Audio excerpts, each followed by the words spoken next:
নমস্কার, আমার নাম তিতলি।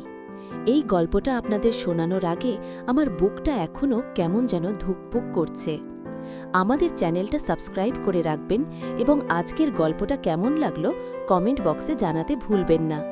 আপনার একটা সাবস্ক্রিপশন আর একটা মন্তব্য আমাকে এমন আরও হাজারো না বলা কথা আপনাদের সামনে আনার সাহস যোগাবে। তাহলে শুরু করা যাক আমার আর অর্ণবের সেই গোপন সম্পর্কের কথা।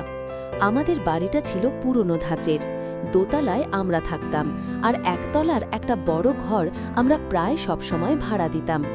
বাবা ছিলেন সরকারি চাকুরে, আর মা ঘর সংসার সামলাতেন। আমার বয়স তখন 22, সবে অনার্স শেষ করেছি, আর এখন বাড়িতে বসে বিয়ের জন্য পাত্র দেখা চলছে। আমার জীবনের রুটিন ছিল খুব একঘেয়ে। সকাল সন্ধ্যা মায়ের বকবক, আর দুপুরে পুরনো উপন্যাসের পাতা উল্টানো। ঠিক সেই সময় এলো অর্ণব। অর্ণব এসেছিল শহর থেকে বেশ কিছুটা দূরে একটা গ্রাম থেকে। সে ভর্তি হয়েছিল এখানকার নামকরা একটা বিশ্ববিদ্যালয়ে, গণিত নিয়ে। বাবা নিজেই ওকে সব দেখে শুনে ঘরটা ভাড়া দিলেন। ছেলেটা দেখতে খুব স্মার্ট বা হ্যান্ডসাম ছিল না, কিন্তু ওর চেহারায় একটা অসাধারণ সারল্য আর গভীরতা ছিল। একদম নিরীহ, শান্ত স্বভাবের ছেলে। প্রথম দিন যখন সে সুটকেস হাতে ঘরে ঢুকছিল, আমি দোতলার বারান্দা থেকে ওকে দেখছিলাম। লম্বাটে গড়ন, কিছুটা রোগা, আর চোখে মোটা ফ্রেমের চশমা। বাবা মা প্রথম থেকেই ওকে খুব পছন্দ করলেন, বিশেষ করে মা, কারণ অর্ণব সবসময় মাথা নিচু করে কথা বলতো। আন্টি আর আঙ্কেল ছাড়া অন্য কোনো শব্দ তার মুখে ছিল না। সে এতটাই বিনয়ী ছিল যে বাবা মাও প্রায়ই ওর ঘরে খাবার বা চা দিয়ে আসতেন। আমার আর অর্ণবের মধ্যে প্রথম কয়েক মাস শুধু কেমন আছেন বা দরজাটা বন্ধ করে দেবেন এর মধ্যেই সীমাবদ্ধ ছিল কথোপকথন। কিন্তু আমার চোখটা যেন কেমন করে মাঝে মাঝেই তার খোঁজে বেরিয়ে পড়ত। রাতে যখন আমি আমার পড়ার টেবিলে বসতাম, অর্ণবের ঘরের জানলাটা আমাদের বারান্দার দিকেই খোলা থাকত।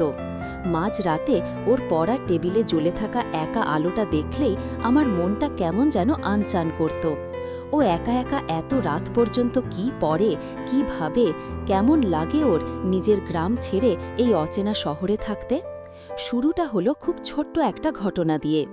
একদিন বিকেলে প্রচণ্ড ঝড় বৃষ্টি, লোডশেডিং। আমাদের মোম খুঁজতে গিয়ে দেখি একটাও নেই। মা তখন বাবা মাকে নিয়ে পাশের বাড়ির একজনের অসুস্থতা দেখতে গেছেন। বাড়িতে শুধু আমি আর একতলায় অর্ণব। অন্ধকারের মধ্যে নিচে নামতেই দরজার কাছ থেকে একটা ফিস ফিস শব্দ পেলাম। কেউ কি আছেন?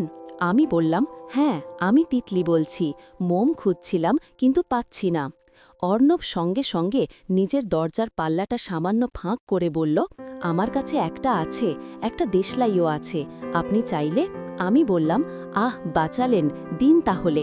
সে যখন ঘর থেকে মোম আর দেশলাইটা এগিয়ে দিচ্ছিল, তখন অন্ধকারে আমাদের হাত প্রায় ছুঁয়ে গিয়েছিল। সামান্য এই স্পর্শেও আমার শরীর দিয়ে যেন একটা বিদ্যুতের ঝলক বয়ে গেল। মনে হলো এই প্রথম আমি ওর শরীরের এত কাছাকাছি এলাম। মোমটা হাতে নিয়ে উপরে উঠে আসলাম ঠিকই, কিন্তু সেই মুহূর্তটা বারবার মনে পড়তে লাগলো। এত শান্ত, এত নিরীহ একটা ছেলের স্পর্শে কেন আমার বুকটা এত দ্রুত ধুকপুক করল? এই উত্তেজনাটা কিসের? এইটা তো স্বাভাবিক নয়। পরের দিন থেকে অর্ণবের দিকে আমার নজরটা আরও তীব্র হলো। যখনই সে ছাদে কাপড় শুকাতে আসত, আমিও কোনো না কোনো বাহানায় ছাদে যেতাম। সে চুপচাপ নিজের কাজ করত, আর আমি লুকিয়ে ওর দিকে তাকিয়ে থাকতাম। ওর ভেজা শার্টের ভাঁজে বা চুল ঝাড়ার সময় ওর কাঁধের পেশিতে যে টান পড়ত, সেটা দেখে আমার বুকের মধ্যে কেমন যেন একটা অচেনা উষ্ণতা অনুভব হতো। একদিন অর্ণব টিউবওয়েল থেকে জল ভরছিল। গরমে ওর কপাল দিয়ে ঘাম ঝরছিল। সে যখন ঝুঁকে কলসিটা তুলল, তখন ওর টি শার্টটা পিঠের সাথে লেপটে গিয়েছিল। আমি বারান্দার গ্রিল ভরে দাঁড়িয়েছিলাম। আমার মনে হলো আমি যেন একটা নিষিদ্ধ জিনিস দেখছি। আমার সমস্ত মনোযোগ, আমার সমস্ত চেতনা যেন শুধু সেই ভেজা শার্ট আর ঘামের ফোঁটাগুলোর দিকেই আটকে ছিল। আমি তাড়াতাড়ি ঘর থেকে সরে এলাম। নিজের এই পরিবর্তন আমাকেই অবাক করছিল। আমি তো এমন মেয়ে নই। প্রেম ভালোবাসা নিয়ে আমার তেমন কোনো মাতামাতি ছিল না, কিন্তু অর্ণবের উপস্থিতি যেন আমার ভেতরের অচেনা এক নারীকে জাগিয়ে দিচ্ছিল। এই নীরব আকর্ষণ খুব তাড়াতাড়ি দুজনের মধ্যে একটা অদৃশ্য সেতুর জন্ম দিল। অর্ণব হয়তো বুঝতে পারত যে আমি ওকে দেখছি, হয়তো সেও লুকিয়ে চোখে আমায় দেখতে চাইত। একদিন সিঁড়ি দিয়ে নামতে গিয়ে আমি পা ফসকে যাচ্ছিলাম, সাথে সাথে অর্ণব তার হাতটা বাড়িয়ে দেয়। আমার কোমরের কাছে আলতো করে ওর হাতের স্পর্শটা পড়তেই আমার শরীরটা কেঁপে উঠল। সে আমাকে শক্ত করে ধরে স্থির করল। অর্ণবের চোখ দুটো তখন আমার চোখের দিকে তাকিয়েছিল। সেই চাহনিতে কোনো কৌতূহল ছিল না, কোনো দুষ্টুমি ছিল না, ছিল শুধু গভীর একটা আবেশ, একটা জিজ্ঞাসা। আমরা দুজন হয়তো মাত্র 10 সেকেন্ড একে অপরের দিকে তাকিয়েছিলাম, কিন্তু সেই সময়টা যেন আমাদের জীবনের সবথেকে দীর্ঘ আর ঘন মুহূর্ত ছিল। আমাদের নিঃশ্বাসের শব্দ স্পষ্ট শোনা যাচ্ছিল। অর্ণবের কাছে আসা গরম নিঃশ্বাস আমার মুখে লাগছিল। মনে হচ্ছিল এই বুঝি আমাদের গোপন কথাটা ফাঁস হয়ে যাবে। সে শান্তভাবে বলল, সাবধানে। আমি আমতা আমতা করে বললাম, ধন্যবাদ। ওর হাত তখনও আলতো করে আমার কোমরের কাছে লেগেছিল। আমি ধীরে ধীরে নিজেকে সরিয়ে নিলাম, কিন্তু সেই মুহূর্তের উষ্ণতা আমার শরীরে যেন আটকে ছিল। এরপর থেকে আমরা দুজনে যেন এক নীরব খেলায় মেতে উঠলাম। আমাদের মধ্যে কথা হতো না, কিন্তু আমাদের চোখ একে অপরের সাথে সব কথা বলতো। যখন অর্ণব রাতে পড়তে বসত, আমি বারান্দায় গিয়ে বসতাম, তার পড়ার ঘরের আলোটা দেখতাম। একবার অর্ণব হয়তো কোনো কাজে উঠে এসেছিল, আর জানলার কাছে দাঁড়িয়ে বাইরের দিকে তাকাতে গিয়েই আমাদের চোখাচোখি হয়ে গেল। সে চশমাটা খুলছিল, আর সেই খোলা চোখে এত গভীর একটা আবেগ ছিল যে আমার মনে হলো সে যেন আমাকে দেখছে না, সে যেন আমার ভেতরের আত্মাকে দেখছে। আমি দ্রুত চোখ সরিয়ে নিলাম, কিন্তু আমার ঠোঁটের কোণে এক চিলতে হাসি খেলা করে গেল। সেও নিশ্চয়ই হেসেছিল, আমি নিশ্চিত, কারণ সেই রাতের অনুভূতিটা ছিল অন্যরকম। আমরা দুজন জানতাম যে আমরা একে অপরের প্রতি আকৃষ্ট, কিন্তু কেউ মুখ ফুটে বলতে পারছিলাম না। এই নিষিদ্ধ আকর্ষণটাই আমাদের সম্পর্ককে একটা অন্যরকম মাধুর্য দিচ্ছিল। আমাদের বাড়ির পেছনে একটা ছোট বাগান ছিল, সেখানে বড় একটা কামিনী ফুলের গাছ ছিল। বিকেলে মা যখন ঘুমাতেন, আমি মাঝে মাঝে সেখানে গিয়ে বসতাম। একদিন দেখি অর্ণব সেখানে এক কোণে বসে বই পড়ছে। আমি একটু দূরে একটা বেঞ্চে গিয়ে বসলাম।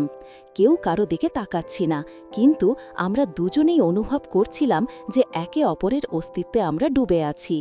কিছুক্ষণ পর অর্ণব উঠে এলো। সে আমার কাছে এসে বলল, আপনাকে কিছু বলার ছিল তিতলি দিদি। ওর মুখে দিদি শুনে আমার একটু খারাপ লাগলো। আমি স্বাভাবিক থাকার চেষ্টা করলাম। বলো অর্ণব, সে ইতস্তত করে বলল, আসলে আমি আপনার একটা বই নিয়েছিলাম লাইব্রেরি থেকে, ফেরত দিতে পারছিলাম না, আর আপনার মা কেমন যেন আপনার কাছে আসতে মানা করেছিলেন, তাই বইটা ও আমার হাতে দিল। বইটা ধরতেই আবার আমাদের আঙুল ছুঁয়ে গেল। এইবার আমরা কেউ হাত সরিয়ে নিলাম না। সেই স্পর্শটা প্রায় মিনিট খানেক স্থায়ী হল। আমাদের হাতের তালু ঘেমে যাচ্ছিল। অর্ণব বইটা শক্ত করে ধরে রেখেছিল, ঠিক যেমন সে আমার হাতটা ধরতে চাইছিল। সে বলল, আপনি কি রাগ করেছেন? আমি বললাম, না তো, রাগ করব কেন? আমি ওর দিকে তাকালাম। এই প্রথম আমি ওর এত কাছে, একদম নিঃশ্বাসের দূরত্বে। ওর ঠোঁট দুটো সামান্য কাঁপছিল, চোখে ছিল দ্বিধা আর প্রবল আকাঙ্ক্ষার মিশ্রণ। আমার মনের মধ্যে তখন হাজারো কথা ঘুরপাক খাচ্ছে। আমার মনে হলো এই মুহূর্তেই আমার জীবনে যা কিছু চাপা ছিল সব যেন বেরিয়ে আসতে চাইছে। আমার ভেতরের নারী সত্তা যেন চিৎকার করে বলতে চাইছে, আর দূরত্ব নয়, কাছে এসো। আমি নিজের উপর নিয়ন্ত্রণ হারালাম। কোনো কিছু চিন্তা না করেই আমি অর্ণবের কাঁধের উপর হাত রাখলাম, সামান্য চাপ দিলাম। সে যেন এই স্পর্শের জন্যই অপেক্ষা করছিল। সে আমার কোমরের পেছন দিকটা আলতো করে ধরল। বাতাসে তখন কামিনী ফুলের তীব্র গন্ধ, চারপাশ নীরব। আমরা দুজনে যেন এই পৃথিবীর বাইরে অন্য কোনো জগতে ছিলাম। অর্ণব আমার দিকে আরও ঝুঁকে এলো। ওর মাথাটা আমার কানের কাছে এনে বলল, তিতলি, আমার খুব ভয় করছে, কিন্তু আমি আপনাকে ছাড়া থাকতে পারছি না। ওর গরম নিঃশ্বাস আমার কানে লাগতেই আমার শরীরটা যেন আবেগে থরথর করে উঠল। নিজের অজান্তেই আমি ওকে আরও শক্ত করে ধরলাম। এই প্রথম আমি কোনো পুরুষের এত কাছে এলাম। আমার মনে হলো আমার শরীরের প্রতিটি শিরা উপশিরা যেন অর্ণবের স্পর্শের জন্য এতদিন অপেক্ষা করছিল। আমার বুকের ভেতরে এক ধরনের চাপা উত্তেজনা সৃষ্টি হলো। সে যখন তার হাতটা আমার কোমরের উপর চেপে ধরল, তখন আমার মনে হলো যেন আমি এই প্রথম আমার ভেতরের আবেগকে মুক্তি দিতে পারলাম। এই স্পর্শটা ছিল খুব পবিত্র, কিন্তু নিষিদ্ধ। আমরা দুজনেই জানতাম যে আমাদের এই কাছাকাছি আসাটা সমাজের চোখে ভুল, কিন্তু এই আবেগের বাঁধ মানাতে পারছিলাম না। এই অবৈধ সম্পর্কের গভীরতা বাড়াতে আমরা যেন এক নতুন পথ খুঁজে পেলাম। অর্ণব খুব সন্তর্পণে তার হাতটা পিঠের ওপর থেকে নামিয়ে আনল। সেই স্পর্শ ছিল অত্যন্ত মোলায়েম, যেন সে ভয় পাচ্ছিল আমাকে ছুঁতে। কিন্তু সেই আলতো স্পর্শেই আমার শরীরে এক বিদ্যুৎ প্রবাহ সৃষ্টি হলো। আমার চোখে জল চলে এলো। এটা আনন্দের না কষ্টের আমি জানি না, শুধু জানি এই মুহূর্তটা আমার সারা জীবন মনে থাকবে। আমাদের সেই বাগানের গোপন সাক্ষাৎকারের পর সম্পর্কটা